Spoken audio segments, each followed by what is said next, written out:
امام علی نقی علیہ السلام کے سلسلے سے گفتگو کو آگے بڑھانے سے پہلے ایک بار پھر میں آپ سب کی خدمت میں سلام اور عرض ادب کرتا ہوں اور آپ سب کی کامیابی کے لیے پروردگار عالم کی بارگاہ میں دست بدعا ہوں۔ میں نے گزشتہ درس میں امام کی علمی خدمتوں کا اشارہ کرتے ہوئے عرض کیا کہ امام نے قرآن اور تفسیر کے متعلق اور احادیث کے متعلق کس طریقے سے لوگوں کو متوجہ کیا ہے اور قرآن اور حدیث کی طرف لوگوں کو راغب کرنے کی کوشش کی ہے، اور زمانے محنت میں جو واقعہ محنت چل رہا تھا اپنے شیعوں کی جان کے تحفظ کے لیے امام نے حدوث و قدم قرآن، کلام خدا حادث ہے یا قدیم ہے، اس جھگڑے اور فساد میں لوگوں کو پڑھنے سے روکا ہے۔ اسی طریقے سے علم کلام ایک بہت حساس موضوع تھا کہ اور ظاہر سی بات ہے علم کلام کو علم کلام کہتے اس وجہ سے ہیں چونکہ ابھی میں نے اشارہ کیا کلام خدا کو لے کر کے بہت زیادہ اختلاف تھا، ورنہ اصل میں یہ علم عقائد ہے، تسمیت الکل علی اسم الجز، اس باب سے جو ہے وہ علم کلام کہا جاتا ہے، ورنہ علم کلام تو خود علم عقائد کا ایک پارٹ ہے، ایک حصہ ہے۔ تو جب میں علم کلام بول رہا ہوں تو علم کلام سے مراد اصول دین ہے، علم عقائد ہے، یعنی علم کلام اور اصول دین اور علم عقائد میں امام علی نقی علیہ السلام نے ایک خاص طریقہ اپنایا تھا اور بڑی محنتیں کی ہیں، اور مختلف گروہوں اور فرقوں میں عقائد کے اعتبار سے اور عقیدتی اعتبار سے لوگوں کو پڑھنے سے امام نے روکا ہے، بچایا ہے۔ نظریہ جبر و تفویض جو تھا اور نظریہ جبر و اختیار جو تھا، یا نظریہ قضاء و قدر جو تھا، یا صفات الہی، صفات افعالی پروردگار عالم، توحید افعالی، ٹھیک ہے،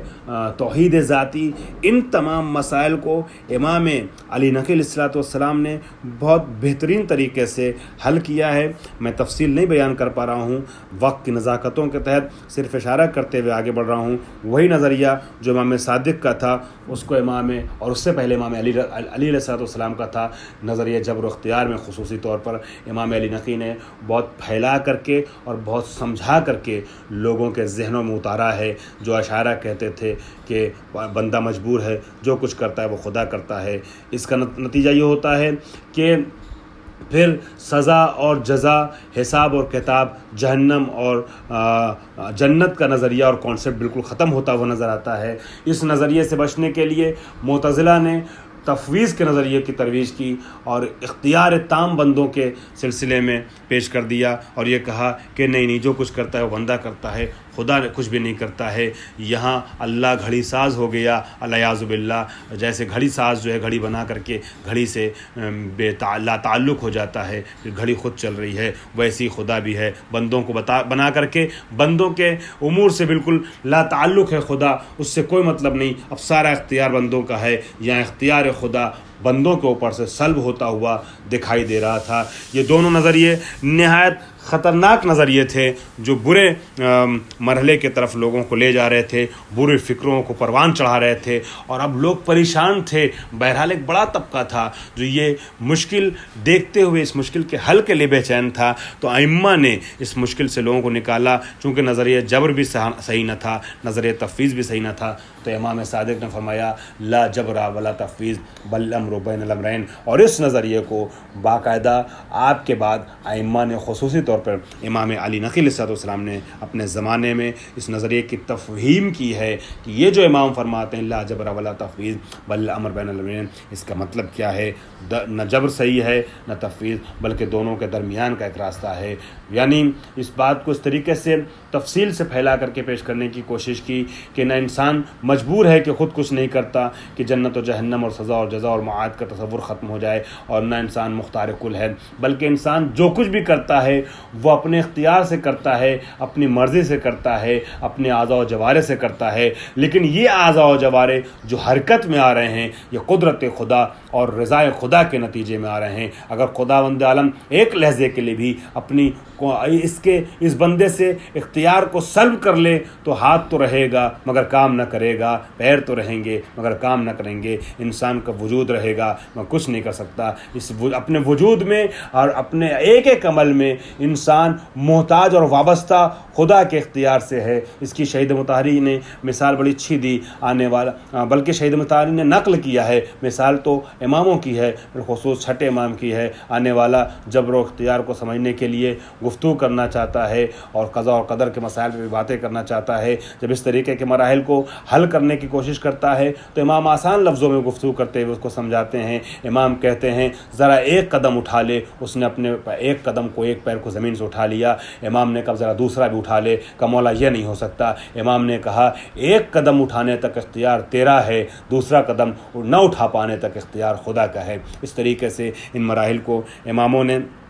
واضح کیا ہے۔ بالخصوص میں نے عرض کیا کہ امام علی نقی علیہ السلام نے اپنے زمانے میں علم کلام پہ بھی بہت کام کیا ہے، اور امام علی نقی علیہ السلام نے جن میدانوں میں کام کیا ہے اس میں ایک اہم میدان جو ہے وہ دعاؤں کا ہے۔ دعائیں امام علی نقی سے بہت کثرت سے مشہور ہیں اور کتابوں میں درج کی گئی ہیں، لیکن ان دعاؤں اور زیارتوں میں جو زینت دعا، زینت زیارت ہے، جن دعاؤں کو امام نے بیان فرمایا ہے اس میں زیارت جامعہ کبیرہ ہے۔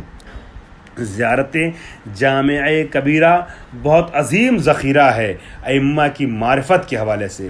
زیارت جامعہ صغیرہ بھی کتابوں میں ہے دعاؤں کی، زیارت جامعہ کبیرہ بھی ہے، کبیر اور صغیرہ دونوں ہے، جیسے جوشن کبیر اور جوشن صغیر ہے، ویسی زیارت جامعہ کبیرہ بھی ہے، زیارت صغیرہ بھی ہے۔ لیکن بالخصوص زیارت جامعہ کبیرہ آپ پڑھیں،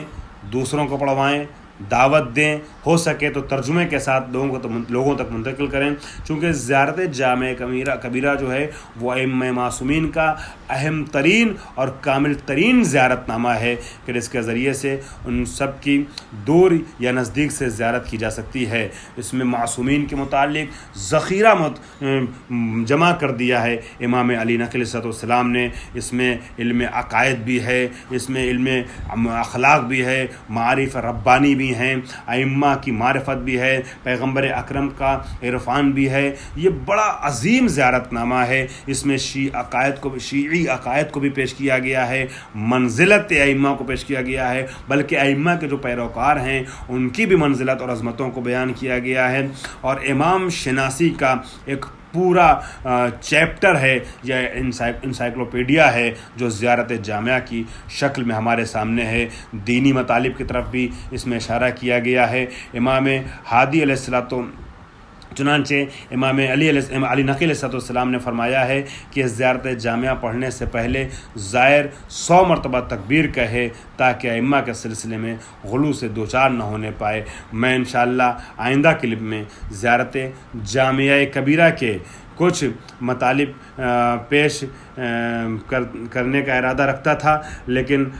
وہ تفصیل جو ہے وہ پیش نہیں کر سکتا ہوں چونکہ مجھے بہت جلدی اپنے درس کو مکمل کرنا ہے، لہٰذا اسی مرحلے پر یہیں میں چند جملے تبرکاً اور تیمناً زیارت جامعہ کبیرہ کے پڑھ رہا ہوں، صرف اس ارادے سے اور اس خیال سے کہ جو لوگ شوقین ہوں آپ میں سے اور جہاں جہاں تک بھی آپ کے ذریعے سے بات پہنچ سکے وہ زیارت جامعہ کبیرہ کی طرف رجوع کریں۔ میں ایک ہلکی سی جھلک صرف پیش کر رہا ہوں تاکہ محسوس ہو جائے کہ زیارت جامعہ کتنی عظیم روایت ہے۔ اس کو شیخ عباس قمی نے بھی نقل کیا ہے، ان کے پہلے کے بہت سے علماء نے نقل کیا ہے۔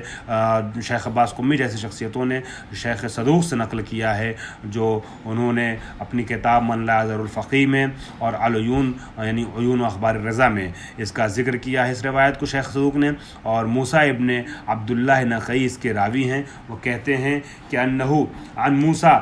ابن عبداللہ النخعی انہو قال الامام علی النقی علیہ السلام علمنی یا ابن رسول اللہ قولا اقول بلیغا کاملا اذا زرت واحدا منکم، اے فرزند رسول ہمیں ایسی بات اور ایسا قول بلیغ تعلیم فرمائیے، ایسی زیارت تعلیم فرمائیے کہ جب میں آپ میں سے کسی کی زیارت کروں تو اس کو اپنی زبان پر جاری کروں۔ فقال اذا صرت الى الباب فقف واشهد الشهادتين اي قل اشهد ان لا اله الا الله وحده لا شريك له واشهد ان محمدا صلی اللہ علیہ وآلہ عبدہ ورسولہ وانت علی غسل. امام فرماتے ہیں کہ اے موسیٰ ابن عبداللہ نخعی، اے میرے صحابی، میرے شاگرد، دیکھو جب تم آؤ زیارت کے لیے ہم میں سے کسی کے دروازے پر، تو دروازے کے پاس کھڑے ہو کر کے اس طریقے سے گفتگو کرو. پہلے تو غسل کی ساتھ ہو، طہارت کے ساتھ ہو، یعنی آداب زیارت میں سے یہ ہے کہ انسان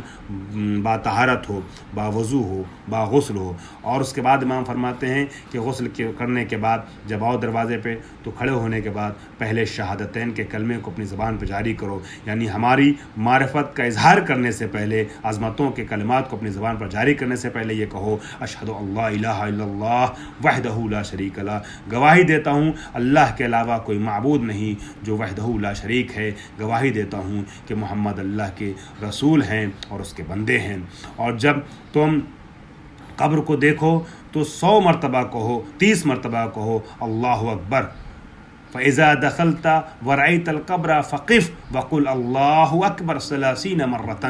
ثُمَّ امْشِ قَلِيلًا وَعَلَيْكَ السَّكِينَةُ وَالْوَقَارُ وَقَارِبْ. کہتے ہیں امام کہ جب قبر کو دیکھو، داخل ہو حرم میں، تو قبر کو دیکھنے کے بعد 30 مرتبہ اللہ اکبر کہو، پھر وقار و سکینہ کے ساتھ، اطمینان کے ساتھ، متانت کے ساتھ، ادب اور احترام کے ساتھ چند قدم آگے بڑھو اور پھر ٹھہرو، اور اس کے بعد پھر 30 مرتبہ اللہ اکبر کہو. اس کے بعد قبر سے نزدیک ہو جاؤ اور اس کے بعد کہو وکبر اللہ 40 مرة،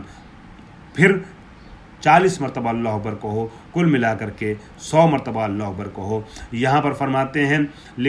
تحریر کرتے ہیں آپ کہ وَلَعَلَّ الْوَجْهَ فِي الْأَمْرِ بِهَذِهِ التَّكْبِيرَاتِ هُوَ الْاحْتِرَازُ أَمَّا قَدْ تُورِثُهُ أَمْثَالُ هَذِهِ الْعِبَارَاتِ الْوَارِدَةِ فِي الزِّيَارَةِ مِنَ الْغُلُوِّ وَالْغَفْلَةِ عَنْ عَظَمَةِ اللَّهِ سُبْحَانَهُ وَتَعَالَى فاتباع الاخرہ. کہتے ہیں کہ شاید اس کے پیچھے وجہ یہ ہے، اور ہو سکتا ہے امام نے خود یہ وجہ بیان کی ہو، کہ جو تکبیرات 100 مرتبہ کہی جا رہی ہیں، شہادتین کے کلمات زبان پر جاری کیے جا رہے ہیں، اس کو اس لیے کہا گیا ہے تاکہ جو زیارت جامعہ میں عظمت ائمہ پر مشتمل عظیم ترین کلمات ہیں، اس کو پڑھنے اور دیکھنے اور سننے اور سمجھنے کے بعد کوئی غلو کا شکار نہ ہونے پائے کہ یہ اتنی بڑی شخصیتوں کے حامل ہیں، کائنات کا نظام ان کے ہاتھوں میں ہے، ارض و سما کا تحرک ان کے ہاتھوں میں ہے. یہ وہ ہیں کہ جو قائدۃ الامم ہیں، یہ وہ ہیں جو اولیاء النعم ہیں، یہ وہ ہیں جو عناصر الابرار ہیں، یہ وہ ہیں جو دعائم الاخیار ہیں. کہیں ایسا نہ ہو کہ ان کلمات کو سننے کے بعد، دیکھنے کے بعد کوئی غلو کا شکار ہو جائے. لہٰذا غلو سے بچانے کے ارادے سے امام نے پہلے فرما دیا ہے کہ تم غلو کا شکار نہ ہو، لہذا تکبیر کہتے ہوئے اللہ اکبر کہتے ہوئے آگے بڑھو، تاکہ جتنی زیادہ ہماری معرفتیں تمہارے ذہن میں بڑھتی چلی جائیں، اس سے کہیں زیادہ معرفت اس خدا کی تمہارے ذہن میں بڑھتی چلی جائے کہ جو ہمارا خالق ہے. تکبیر کہتے ہوئے آگے بڑھو. انشاءاللہ میں وعدہ کرتا ہوں اگلے درس میں چند جملے دعا کے اپنی زبان پہ جاری کروں گا، حالانکہ میری کوشش تھی کہ ابھی مکمل کر دوں، مگر وقت اب گنجائش نہیں ہے وقت میں، اور مجھے مختصر درس آپ کے حوالے کرنا ہے، چونکہ بہت سے شاگرد اور طلاب وہ ہیں، طالبات وہ ہیں کہ جو ایسے علاقے میں ہیں جہاں پر تفصیلی گفتگو انٹرنیٹ کے ذریعے سے